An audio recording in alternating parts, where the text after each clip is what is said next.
본문 가운데 베드로는 예수님께 질문합니다. 형제가 내게 죄를 범하면 몇 번이나 용서하여 주리이까? 7번까지 하오리이까?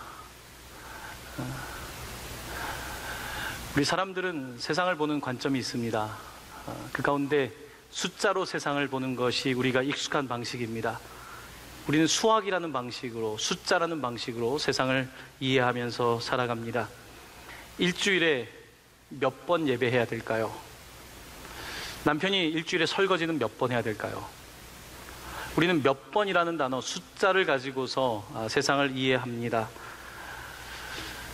사람들 집을 방문하면 이 집은 몇 평인가요? 누군가를 만나면 키가 얼마나 되세요? 옆에 있는 사람에게 월급은 얼마를 받으세요? 옆에 있는 친구에게 너는 몇 점을 받았니? 우리는 세상을 살면서 굉장히 숫자에 관심이 많습니다. 숫자는 세상을 읽어내는 중요한 방법론입니다. 어릴 때부터 숫자를 배우고 숫자를 통해서 세상을 압니다.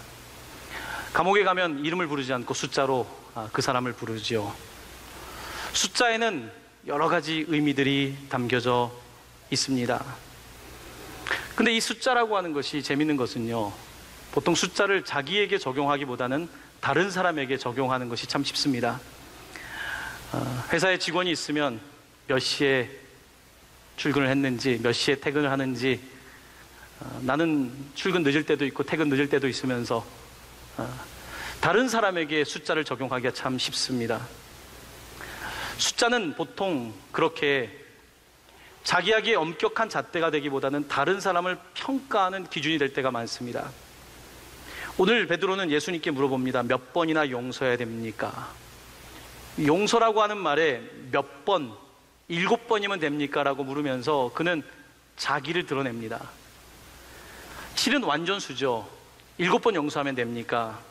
그는 숫자로 용서를 이해하고 있습니다. 자, 숫자로 용서를 이해하려고 하는 베드로에게 예수님은 어떻게 응수하실까요? 저는 오늘 성경을 읽으면서 혼자 많이 웃었습니다. 예수님의 위트와 재치, 그 유머 감각 때문에 웃었습니다. 물론 여기에는 쉽게 유머 감각을 찾기 어려울지 모르겠지만 잘 보면 예수님의 유머 감각을 저는 엿볼 수 있었습니다. 예수님께 베드로가 몇 번이나 용서하면 됩니까? 7번이라고 물었을 때에 본문을 보면 예수님께서 뭐라고 답변하시냐면 7번씩 70번까지라도 할지니라. 7을 물었는데 예수님께서 거기다가 70을 붙이면서 490번. 숫자로 베드로 용서를 말하고 싶으면 내가 너에게 같이 숫자 노름을 좀 해볼게. 세상을 숫자로 이해하는 너에게 내가 숫자에 대한 이야기를 해줄게. 7번 용서하면 됩니까? 예수님께서는 7번을 70번까지 용서하면 안 될까라고 말씀하시면서 이제 여러분 장부, 회개에 관한 말씀을 하십니다. 오늘 본문은 숫자에 익숙한 베드로에게, 숫자에 익숙한 우리들에게 예수님의 수학을 가르쳐주는 장면인데요, 예수님의 말씀은 이렇습니다. 얘들아, 천국은 그 종들과 결산하려 하여 하던 어떤 임금과 같다. 천국을 결산, 숫자에 대한 진짜 이야기를 꺼내기 시작하십니다. 천국은 마치 이런 거다라고 말씀하시면서 한 종이 임금에게 큰 빚을 졌는데 그 빚을 무슨 사고를 쳤는지 어마어마한 빚을 졌는데 그 액수가 1만 달란트. 한 달란트는 은 35kg인데요 6천 데나리온에 해당하는 돈, 그러니까 6,000일을 일해야지 벌 수 있는 돈이 한 달란트니까 1만 달란트는 누가 계산을 했는데 16만 4천 년 동안 일해야 되는 돈입니다. 16만 4천 년. 지금 예수님은 베드로가 숫자를 꺼내니까 우리 한번 숫자 얘기해 볼까? 7번 용서하면 됩니까? 우리 한번 셈해 볼까? 7 곱하기 70 정도 용서하면 안 될까? 예수님께 또 말씀하시는 거예요. 어떤 임금이 결산하는데 우리 숫자 얘기해 볼까? 16만 4천 년 동안 일해야 갚을 돈을 빚을 졌어. 그런데 그 사람이 임금에게 엎드려서 제발 용서해 주세요, 우리 처자식도 있고 용서해 주세요 하니까 그 임금이 다 탕감을 해줬는데 이 탕감을 받은 사람이 문 밖에 나갔는데 동료가 빚을 졌는데 100데나리온, 100일 노동값에 해당하는 약 4개월치의 돈을 갚지 못하고 있는데 그 사람이 나가더니 그의 목을 잡고 멱살을 잡고 옥에 쳐넣었다. 용서에 대한 숫자 이야기를 할 때 예수님께서는 베드로가 이 숫자를 따라갈 수 없는 숫자 이야기를 꺼내기 시작하시면서 그에게 답변하고 있는 것입니다. 여러분, 숫자는 세상을 보는 하나의 관점이지만 숫자라고 하는 것이 때때로 얼마나 우리를 제한되게 하는지 모릅니다. 한 번, 두 번, 세 번, 네 번, 다섯 번, 여섯 번, 내가 7번까지 용서하면 되지 않습니까? 내가 한 번, 두 번, 세 번, 네 번, 다섯 번, 여섯 번, 7번, 내가 이번 주에 7번 설거지를 했어. 내가 이번 주에 이렇게 했어. 우리는 끊임없이 이와 같은 숫자로 세상을 이해하면서 살아간다는 것입니다. 여러분, 오늘 용서에 관한 말씀인데요, 용서는 수학입니다. 어려운 수학이에요. 아주 어려운 수학이에요. 왜냐하면 사람은 이 셈에 밝거든요. 그러니까 우리가 수학을 공부할 수 있는 지능이 있는 거죠. 한 대를 때리면, 한 대를 맞으면 한 대를 때려야지 숫자가 맞는 거예요. 그렇죠? 눈을 때렸으면 나도 눈을 때려야 되고, 이를 때렸으면 나도 이를 때려야 되는 거예요. 이게 수학이고 정인 거예요. 그렇죠? 그런데 우리는 이와 같은 사고방식에 매여 있기 때문에 용서라고 하는 것이 무척 어려워요. 왜냐하면 한 대를 맞았는데 내가 갚아야지 정의로운 거고 수학적으로 맞는데 그게 아니라는 거예요. 예수님께서는 오른쪽 뺨을 맞으면 왼뺨을 대라는 거예요. 이렇게 때린 것도 아니고 손등으로 무시하면서 때린 그 뺨을 맞았는데 또 다른 쪽을 대라고 하십니다. 속옷을 달라고 하는 사람에게 겉옷을 줘라. 오리를 가자고 하는 사람에게 십리를 가라. 예수님은 우리가 생각하는 정의라고 하는 수학을 넘어서서 말씀을 하고 계시는 거예요. 그러니까 우리는 우리의 수학에 갇혀 있으니까 이 용서가 어려운 거예요. 내가 한 대 맞았는데 어떻게 참습니까? 갚아줘야죠. 예수님은 용서를 말하려고 하는 사람에게 오늘 본문에 갚는다는 단어가 제일 많이 나오거든요. 이 사람아, 용서는 계산할 수 없는 거야. 한 대 맞고 한 대 때리는 방식의 수학을 가지고는 용서라는 걸 할 수 없는 거야. 잘 생각해봐. 당신이 16만 4천 년 동안 갚아야 될 빚을 탕감받았어. 여러분, 예수님께서는 십자가에서 마지막 죽으실 때 다 이루었다라고 말씀하셨습니다. 다 이루었다라고 하는 이 표현은요, 이렇게 번역을 할 수 있습니다. 다 갚았다. 테테스텔레이, 다 갚았다. 우리의 빚의 값이 16만 4천 년 동안 무한대로 갚아야 될 액수인데 예수님께서 십자가에 달려 돌아가시며 다 이루었다, 테테스텔레이, 다 갚았다, paid full, 다 갚았다, 페니 하나 안 남기고 일전 하나 안 남기고 다 갚았다는 뜻입니다. 오늘 예수님은 우리에게 말씀하고 계십니다. 너가 16만 4천 년 동안 갚아야 될 빚을 다 갚았어. 그런데 정작 그 용서를 받은 너는 이웃에게, 형제에게, 자매에게 어떻게 하고 있니? 예수님께서 우리에게 이렇게 묻고 계시는 것입니다. 기독교 복음의 시작은요, 용서로 시작이 돼요. 갚을 수 없는 16만 4천 년 동안 갚아야 될 빚을 주님이 갚아주셨다. 여기에서 시작하는 게 기독교예요. 그래서 그 은혜를 받은 사람은 세상에 나아가서 나도 갚을 수 없는 사람에게, 그들에게 자비를 베푸는 것이 기독교의 핵심. 그래서 사랑이 기독교의 핵심적인 가르침이 되는 것입니다. 근데 우리는 화장실 들어갈 때, 화장실 나올 때가 달라요. 교회 올 때랑 교회 바깥을 나갈 때가 달라요. 교회 올 때는 이 안에서는 신앙생활을 하고 있는 거예요. 하지만 문 밖을 나갈 때 생활신앙이 되는 거죠. 신앙생활은 할 수 있지만 생활신앙까지 넘어가는 게 어려운 거 아닙니까? 여러분, 아이들 산수도 그렇더라고요. 수학도 1학년 때 수학은 쉬워요. 2학년 때도 할만해요. 저희 아이가 이제 3학년인데 둘째가 얼마 전에 많이 틀려가지고 와가지고 제가 이렇게 수학을 많이 틀리지 풀었는데 저도 틀리더라고요. 3학년 되니까 어려워지기 시작하더라고요. 4학년 되면 더 어렵다고 하더라고요. 우리의 신앙생활이 보통 1학년, 2학년에 머물러 있을 때가 많아요. 예수님 날 위해 죽으시고 부활하시고 내 빚을 다 갚아주시고 감사합니다. 1학년, 2학년, 3학년쯤 가면 그러면 나한테 작은 것을 빚진 사람을 좀 용서해 줄 수 있어야 되는데, 나에게 손해를 끼친 사람에 대한 너그러운 마음을 가져야 되는데, 이 3학년, 4학년 수학으로 못 넘어가는 거죠. 여러분, 고등 수학으로 넘어가는 게 왜 이렇게 어렵습니까? 여러분, 보통 미국 가면 수학이 좀 쉽다 그래요, 학생들이. 고등학교까지 쉬워요.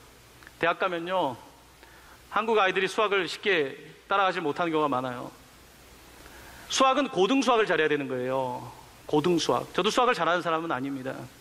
오늘 예수님은 우리에게 고등 수학을 가르쳐 주시는 거예요. 우리의 수학 수준이 1학년, 2학년, 한 대 맞으면 한 대를 때리고 이에는 이, 눈에는 눈, 그런 수학에 머물러 있는 사람들에게, 이 사람들아, 이제 조금 더 어려운 수학을 해보자.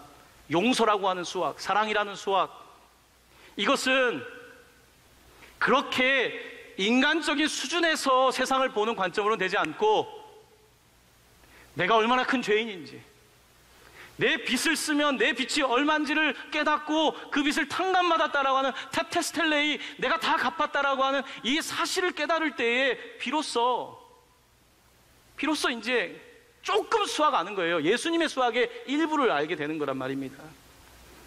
하지만 우리는 세상을 살면서 교회를 다니면 내가 구원받았다는 생각을 합니다. 아, 이제 예수님이 날 위해 다 돌아가셨다. 하지만 여러분, 내가 죄값으로 지불한 것은 하나도 없다는 사실을 아셔야 합니다. 내가 지불한 건 하나도 없어요. 우리 주님께서 다 지불하신 거예요. 그러므로 우리는, 주님께서 우리를 의롭다, 칭의, 의롭다고 불러주시는 거지, 우리가 그렇게 의로운 사람 아닙니다. 칭의라는 것은 그렇게 불러주시는 거예요. 너무 부끄러운 우리 모습이지만 그렇게 불러주시고, 우리는 구원받은 죄인이죠. Forgiven sinners, 용서받은 죄인. 여전히 그렇지만 나는 죄인인 거죠. 와, 구원받았다 하고 남의 멱살을 잡을 그 정도 인간이 되는 것이 아니고, 우리는 그 용서를 받았기 때문에 하나님 앞에서, 주님, 나도 부족하지만 용서하게 해주세요, 이렇게 살아가야 된다고 우리 주님 말씀하고 계시는 것입니다. 우리에겐 지금 성숙의 때가 필요합니다. 신앙의 성숙의 때가 요청되고 있지요.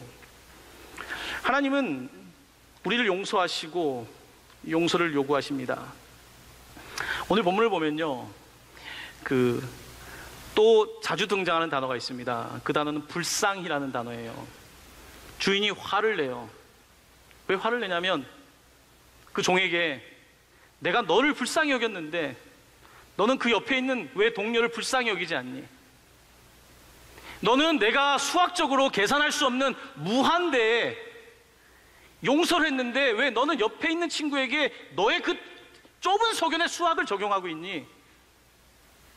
겨우 수학 그것밖에 못 풀면서 어떻게 너는 그 친구에게, 그 동료에게 불쌍한 마음이 없니? 너가 겪은 일을 생각해봐. 너가 나한테 빚을 얼마나 졌는데, 너의 사고 친 게 액수가 얼만데, 갚을래도 갚을 수 없는 그 사고 친 거를 내가 갚아주려고 하나밖에 없는 나의 아들을 주었는데, 근데 너는 지금 그 은혜를 받고 구원을 받아놓고서 지금 뒤에서 카운팅하고 있니? 매스매틱 수학하고 있니? 우리 주님은 우리에게 이렇게 묻고 계시는 것입니다. 불쌍히 여기는 마음, 긍휼히 여기는 마음, 자비하는 마음, 공감하는 마음, 아파하는 마음. 용서라고 하는 말은 얼굴 용자에다가 서자는 같은 마음을 붓는다는 서자입니다. 같은 마음으로 보라는 거예요. 옆에 있는 사람을 보면서, 나도 지금 얼마 전까지 그냥 빚이 이렇게 많았던 사람인데 옆에 있는 사람을 봤더니 비슷한 얼굴이니까 용서를 해줘야 되는데, 그 얼굴을 읽지 못하는, 불쌍히 여기지 못하는 바로 모습에 대해서 오늘 주님께서는 말씀하고 계시는 것입니다. 용서는 어려워요. 왜냐하면 우리는 기본적으로 하나의 하나니까. 하나에는 하나로 갚아야 되는 거예요. 1 더하기 1은 1이고 1 빼기 1은 0인, 이와 같은 수학에 갇혀있는 우리에게 우리 주님께서는 용서에 대하여 말씀하고 계시는 것입니다. 여러분, 용서하면 나만 손해인가요? 그거는 일반 수학이죠. 용서하면 나만 손해인 거죠. 왜냐하면 내가 왜 용서합니까? 맞았는데 내가 갚아줘야죠. 복수해야죠. 갚는 것이 잘하는 거 아닙니까? 그게 산수도 맞고 수학도 맞는 거 아닙니까? 자, 그런데 우리 주님께서는 그렇지가 않다. 세상은 그렇게 산수가 아니야, 이 사람아. 세상은 수학이 아니야. 수학은 세상을 보는 하나의 눈일 뿐, 수학이 진리인 것도 아니다. 수학적 진리가 있지만 사랑이라고 하는, 용서라고 하는 이 진리는 수학으로 해결할 수 있는 게 아니야 라고 말씀하시면서 오늘 우리에게 불쌍히 여겨라. 수학 잘하는 것보다 옆에 있는 사람을 긍휼히 여기는 것이 더 하나님 기뻐하시는 것이다. 용서하면 손해보는 것이 아니라 너가 더 얻게 되는 게 많다. 용서하면 뭘 얻을까요? 여러분, 용서하면 사람을 얻어요. 임금은 이 종을 용서했기 때문에 이 종을 얻은 거예요. 용서할 수 없을 것 같은 남편을 용서하면 다시 남편을 얻을 수 있어요. 물론 그 시간이 걸리겠지만. 아내를 용서하면 다시 아내를 얻는 거예요. 동료를 용서하면 동료를 얻는 거예요.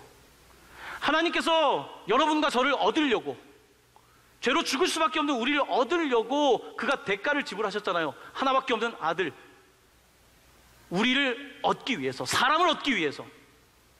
하나님은 사람의 가치를 16만 4천 년보다 더 높게 두시기 때문에 바로 여러분과 저를 위해서, 우리라고 하는, 내가 보기에는 별 가치가 없는 나라고 할지 모르겠지만 주님은 이 가치가 없는 나를 위해서 최고를 주시고 수학을 적용하지 않는다는 거죠. 용서의 수학, 사랑의 수학, 고등 수학 중에 고등 수학이지요. 용서를 하지 못하면 힘들어요. 많은 정신질환의 핵심에는 용서가 있습니다. 이거는 많은 리서치 결과예요. 왜 내가 이렇게 정신적인 우울증이나 고통 가운데 있는가? 용서가 쉽지 않은 거죠. 용서가 그렇게 빨리 쉽게 되는 건 아닙니다. 하지만 성경은 용서의 리서치를 우리에게 이야기하는 게 아니라 너가 용서받았다, 너가 용서받았으니까 너도 용서해. 그런데 여러분, 용서와 화해란 단어가 달라요. 나에게 심각한 폭행을 하고 나에게 성폭행을 하고 나에게 고난을 줬던 사람이 있다면 내가 그 사람 다시 만나면 싫잖아요. 그건 화해예요. 얼굴을 맞닥뜨리는 건 화해예요. 화해하지 못하더라도 아직 그 사람 만날 자신 없잖아요. 그렇지만 내가 마음으로 용서할 수 있는 거예요. 내가 용서는 그 사람 안 만나도 할 수 있는 거예요. 이 용서를 하기 시작할 때 놀라운 일이 일어나요. 감옥에서 벗어나게 돼요. 오늘 본문은 감옥이라는 얘기가 계속 나와요. 용서하지 못한 사람에게 평생 감옥에 있어라 말씀하지 않습니까? 용서하지 않는 사람은 정말 감옥에 갇혀 살아요. 감옥, 무서운 감옥이죠. 몇 년 살고 나오는 감옥이면 괜찮은데 끊임없는 미움의 감옥, 끊임없는 내 안에 있는 수치의 감옥, 자유를 느끼지 못하고 살아가는 그런 삶을 살게 되는 거죠. 용서는 새로운 미래를 위해서는 반드시 해결해야 될 부분입니다. 과거를 청산할 수 있는 부분이죠. 용서하지 못하면 자유가 없죠. 어떻게 자유가 있습니까? 용서하지 못하면요, 사실 내 정신적인 에너지를 미워하는 데 많이 쓰게 돼요. 내 정신적인 에너지를 계속해서 백일몽, 이 생각 저 생각으로 과거 속에 사는 거죠. 현 생활에 집중을 못하죠. 용서가 어려운 거예요. 하지만 용서하지 않으면 결국은 내가 손해본다는 말은 맞는 이야기입니다. 오늘 주님께서는 물어보십니다. 몇 번까지 용서해야 되냐 하는 베드로에게, 이 사람아, 7번 용서가 아니라 7번씩 70번이라도 해. 7번씩 70번이라도. 이제 용서 이야기할 때 우리 숫자 이야기하지 말자. 숫자 이야기하지 마. 내가 1번, 2번, 3번 용서했다는 말 하지 말고 그런 마음이 들 때 숫자를 잊어. 숫자를 잊고 내가 얼마나 용서를 받았는지에 집중하면 내가 용서할 수 있다고 말합니다. 사랑하는 성도 여러분, 여러분도 아마 이 용서에 대한 이야기를 하면 불편하신 분들 많을 거예요. 제가 제자학교를 할 때 용서 이야기를 하면 다들 무거워하세요. 그만큼 우리의 삶에 다 용서하기 어려운 사건들을 경험했다는 이야기 아니겠습니까? 용서는요, 누구도 못 시켜요. 내가 해야 되는데, 오늘 말씀이 믿어지는 사람은 나도 용서해야 되겠다는 생각이 듭니다. 내가 그 빚을 졌다는 사실을 알고 그분이 십자가 위에서 내 진 빚을 다 찢으셨고 다 갚으셨고, 그래서 이제 더 이상 내겐 빚이 없다라고 말씀하시는 그 사실을 내가 깨닫게 된다면 그 다음 단계로 나아갈 수 있는 것입니다. 사랑하는 성도 여러분, 수학 잘하는 사람 머리 좋다 그러죠.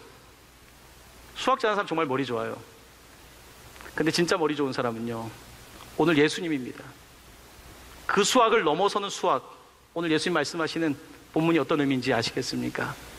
세상에 머리 좋은 사람으로, 세상에 정의로운 사람으로 끝나는 것이 아니라 오늘 본문의 말씀을 따라서 우리 주님의 수학으로, 주님의 계산으로 용서하며 사시고 용서할 때 그 기쁨과 자유를 누리시는 우리 복된 성도님들 되시기를 예수님의 이름으로 간절히 축원합니다.